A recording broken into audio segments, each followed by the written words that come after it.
let's start off talking about the inflation figures. It seems that every show lately I open up with inflation. And I know it's a bit repetitive.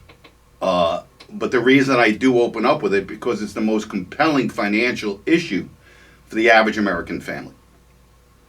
And because of my research on it, and it's not something new. I've been warning you about this for months. Even before there was an inkling of real inflation, I told you it was coming because I did the research. All you had to do was look at the money supply, which has gone vertical. And I'll explain that a little bit later. But the bottom line is that inflation was inevitable. You keep interest rates at zero for 12 years. You deficit spend trillions and trillions of dollars. You print $120 billion a month to buy bonds and artificially depress interest rates. You destroy supply chains. All these things are inflationary. And now we're seeing it. And unfortunately, this is just the beginning. And it's hurting middle-class families and lower-income families the most. Although the vice president's, I think it's the vice president's communications director, says it's a high-class issue. Okay, we'll talk about the backlash from that statement, or tweet, whatever it was. And Peppermint Patty came out and tried to defend it, and we'll talk about that later in the program. But back to inflation. The Consumer Price Index was announced this week. It jumped more than expected with rent, food, furniture, energy, housing. All these things are fueling rampant inflation. And it's going up, and the numbers they give you, as we say all the time, are not even true. It's worse, 100% worse, as some economists have figured it. But they said that year over year, the CPI climbed 5.4% from a year ago, faster than a 5.3% increase economists forecast. And a lot of it's contributing to it. Like I said, supply chain issues are one, wage inflation, lack of labor, printing of money. All these things. And it's a major problem for Americans. It's a major problem for the Democrats who have to run on this next year. And trust me, it's only going to get worse into 2022. It's not going to get better. And what happens when we hit double-digit official rates of inflation? We're already there now in unofficial. If you go back to the way we figured it out in 1980, we're there. I was just on the Parkway, new high for regular gasoline, $3.40. How long till it's $4? Filled up my car yesterday. My car requires plus or better. And it cost $61 to fill my car. I have a Toyota Camry. It's not like I have a big SUV or something with a big gas tank. How long till that's going to be $100? And the producer price index, now this is really concerning because producer prices lead consumer prices. Producer prices are the costs that manufacturers that produce products pay for the raw materials. The producer price index is up 8.6% year over year. Double it, you're looking at 18%. And you don't think manufacturers are going to pass along those increases? Of course they are. At least as best they can. Or at least as the most the marketplace can absorb. So, the blame game goes around. Whose fault it is? Probably out there saying it's Trump's fault for some reason. Biden's coming out and he's blaming the supply chains. It has nothing to do with his administration whatsoever. And now we're starting to see empty shelves more and more around the country. I'm not seeing it much here in New Jersey. I was in ShopRite yesterday. I was in my Acme the other day too. Don't notice. I see the paper products a little thin in the aisles, but I'm not really seeing massive empty shelves. But around the country, it's becoming a big problem. As a matter of fact, the hashtag on Twitter, Empty Shelves Joe, is one of the hottest trends across Twitter, as people are waking up to the fact that international supply chains are clogged and that shortages have resulted in empty store shelves in their local retail. Now, Bonnie came out and, in a rambling speech, as his speeches often are, he said that he put a directive to the Port of Los Angeles and Long Beach to operate 24/7 to alleviate snarled supply chains. Now, manufacturers of Christmas toys say it's too little too late to save Christmas. Be empty stockings on Christmas. Shop now. Get what you can while you can. Because by late November, December, you're not going to have anything available. Or at least not the top selling products that the kids want. Maybe you can't get that G.I. Joe with the Kung Fu grip. I'm dating myself. Do you know what that is, Jim? You ever hear of G.I. Joe? Okay. With the Kung Fu grip? With the Kung Fu grip. That's funny because you know what that's for. You know why it's funny? It's a line in Trading Places where the markets are moving and Eddie Murphy is saying that, look, they're panicking out there. They're panicking. They're selling it. They're afraid they're going to get broken. They won't be able to buy their kids the G.I. Joe with the Kung Fu grip. Very funny. You have to see it in that context. But anyway, so people now are starting to blame Joe Biden for this backlog. Now, he says that, he's directing the port to operate 24/7. The problem is, and what the port's saying this, is that it doesn't matter if we operate 24/7 because there's nowhere to put the containers. And they showed on the news a drone footage of just acres and acres of piled high containers full of goods that were finally offloaded after a week or two of the ships sitting outside a port in the ocean, just drifting out there. But there's nowhere to put them. And there's no truckers, there's not enough truckers to take the products out. So they're just sitting there. It's not alleviating anything. If they go 24/7, they're just going to congest the port even more because unless you have everybody in the supply chain working 24/7, including truckers, if you can get them, and warehouses and everything else, it's still going to be clogged. But Joe Biden doesn't know that. Doesn't know much. But when you see this hashtag, a hashtag means everybody's commenting it on Twitter. People who don't know Twitter. Those tweeting the hashtag Empty Shelves Joe place most of the blame on Biden and Transportation Secretary Pete Buttigieg for their inability to normalize supply chains and causing the rapid inflation. So this is falling in Joe Biden's lap, the inflation that we're dealing with. Now, where is the Transportation Secretary who's in charge of this? Of moving goods and services, rail, trucks. Where is he? You know where he is? He's home. He's home on maternity leave with his husband. 2 months. He hasn't gone to work because there's a federal home. You can home leave when you have maternity, when you have a kid. How they got a kid? 2 guys? I don't know.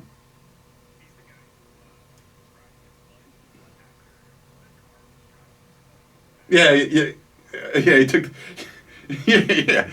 Everything is fake, and that's another theme of today, is that everything you're experiencing is fake. Everything is fake. We'll go over some fake things that are very obvious, including Pfizer's approval, the FDA approval of Pfizer vaccine. I got a definitive answer on that, and the answer is it's not. It's a big lie.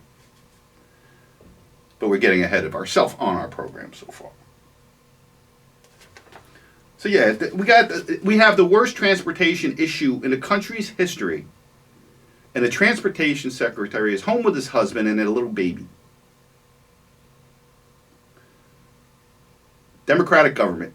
Do you think Trump would allow his transportation secretary during this crisis to go home to be with his husband and a little baby? I don't think so. But if you haven't seen this aerial view of the backlog at the Port of Los Angeles, it shows tens of thousands of containers sitting dockside. Now, why is there a lack of truck drivers? Well, I'll tell you why there's a lack of truck drivers. Because of California Democratic politics.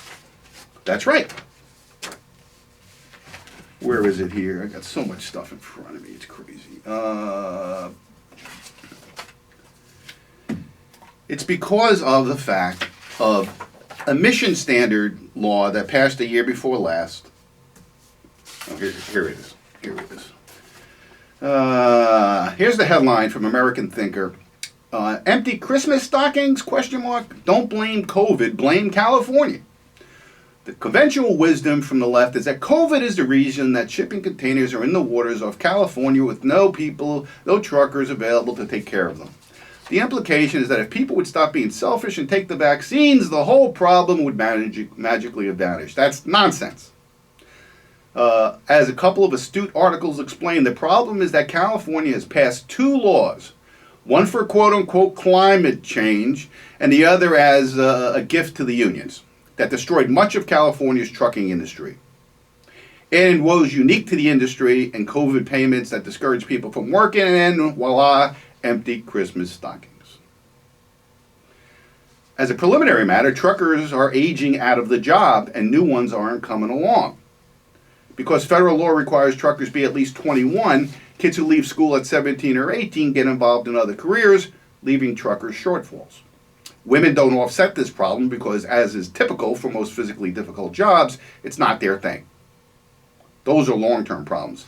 The short-term problem, though, is that California has passed laws taking trucks off the road.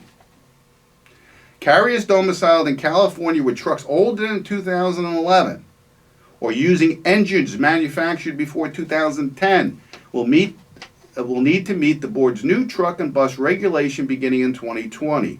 Otherwise, the vehicles will be blocked from registration with the state's DMV, according to California law. The requirement is to purchase electric trucks, which do not exist. You can't buy electric trucks. So they shut down a ton of trucks because of these new emission standards, right?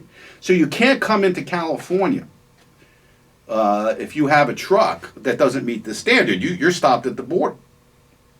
You're not allowed to go in. So they're shut out. They're even having now, the truckers are trying to have their truck stop at the border, have a compliant truck come from California, offload all their cargo, drive it to wherever they have to be, or go to the ports and pick up the container, drive it to the California border, and then switch it to a non-compliant truck. Can you imagine that? Talk about creating bottlenecks. So it doesn't matter if the ports start working 24/7. It doesn't matter. Now there's another problem. The infamous AB law that California voted on, which is a gift to the Democrats' beloved unions. Traditionally, the ports have been served by owner-operators. Owner-operators are independent truckers that own their own truck. They are non-union. But under AB 5, California has now banned owner-operators. Just like the union longshoremen, union truckers work under a whole host of work rules that simply can't accommodate crisis conditions like the ones in Los Angeles. So Biden's grandstanding with his let the ports open 24/7, it's all bull because the truckers, there's a lack of trucking in California. Democrats destroy everything. A theme of today's program. Back to inflation, one of the Fed governors came out and said the obvious, that inflation is not transitory and it's getting worse. Atlanta Fed President Raphael Bostic finally broke away from the fake narrative bandwagon created by his Fed peers, the complicit media, and Wall Street sycophants who, when during a virtual speech at the Peterson Institute of International Economics, he said that price surges caused by supply chain disruptions or the reopening of the service sector are likely to last, i.e. they are not transitory, and seem to be broadening to more parts of the economy, i.e. getting worse. Exactly what I've been saying since months ago. I knew it wasn't going to be transitory.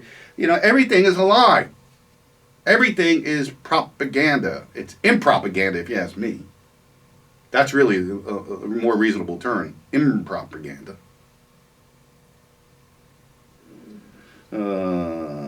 But Powell will stubbornly maintain that it's transitory and that by next year we'll be down to 2.2% inflation, which is the sweet spot that they're looking for. Uh-oh, Dollar Tree may have to change its name. Everybody loves those dollar stores, right? Well, the buck has stopped at Dollar Tree. Dollar Tree is now saying that they're going to start selling some products over $1, $1.25 to $1.50. That to me sounds like 25 to 50% inflation. And they're citing supply chain snarls, tight labor market, and inflation pushing costs higher. Dollar Tree down 20% this year so far, stock-wise. Are they going to have to change their name to $2 Tree? And then next year, $3 Tree? I don't know. Let's see, what do we got here? I was talking to you.